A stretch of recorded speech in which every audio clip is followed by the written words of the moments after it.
In 1936, dive gauge manufacturer Officine Panerai and watchmaker Rolex joined forces to build a watch at the request of the Italian Royal Navy. Intended for use during covert nighttime dives, Panerai's expertise gave what was essentially a complete watch from Rolex that extra level of functionality, a glowing dial. With numerals that shone clear and legible at a consistent and unfaltering rate, the Panerai watch was unstoppable. There was just one tiny problem with it, however. That glowing dial was deadly.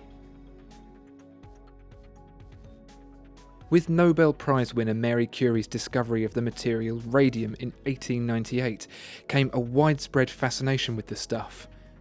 At this point, its deadly properties weren't known, let alone understood, and by the 1920s several companies, Panerai included, had developed commercial uses for the substance. This wasn't limited to watches. The health, in inverted commas, benefits of radium resulted in a radium-lined water container called the Brevettato, which claimed to cure arthritis, amongst other things. Radium-based foodstuffs like bread and chocolate, and a radium-laced toothpaste given the seal of approval by a Dr. Alfred Curie, no relation to Marie Curie whatsoever.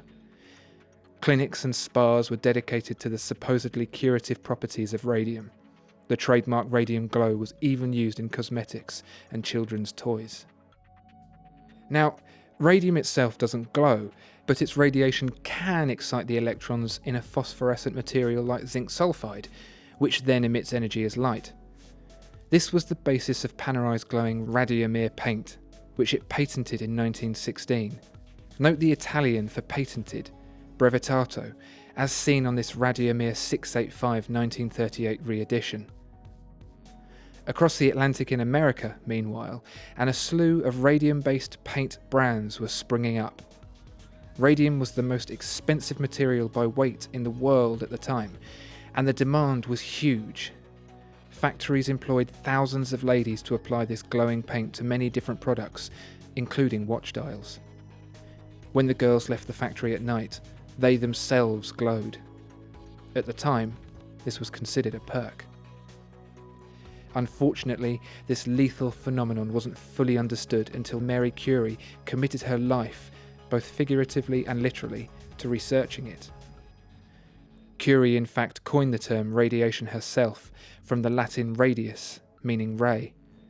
What she eventually determined was that radioactive materials like radium emit beams of electromagnetic radiation from the decay of atomic nuclei. These rays are ionizing, which gives them the ability to strip electrons from atoms. The most powerful of these rays were known as gamma rays, the type radium emitted. The Panerai Radiomir 687 is a modern replication of the destructive effect of gamma radiation. What would have started out looking like the 685 when it was new has discoloured thanks to the endless bombardment of radiation from the radium-based paint. Radium has a half-life, the amount of time it takes for radioactivity to fall to half its original value, of 1,600 years. A single watch remains lethal for generations. Imagine what that kind of destructive energy could do to a human, and in far larger doses. The Radium Girls, as the dial painters were known, quickly started showing gruesome symptoms. First, their teeth would begin to rot from where they pointed the tips of their brushes in their mouths. The teeth could then be pulled out without resistance. Their gums then ulcerated and their jawbones crumbled. Their skin thinned, tearing easily. Eventually, their insides would hemorrhage and they would die. It wasn't until the late 1930s that the surviving girls won their case against the companies that had inflicted the paint upon them. When investigators exhumed the body of a factory girl who had died 5 years earlier, whose cause of death had been recorded as syphilis, and found her still glowing, there was no question what had happened. In 1949, Panerai updated its paint formula with a different radioactive material, tritium.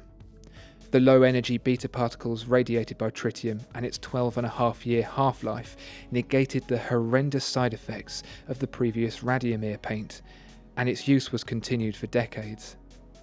In hindsight, the use of radium makes for a harrowing story, but it's important to remember that, at the time, its deadly properties were quite simply unknown. It makes you think, what will the Radiomir of the 21st century be?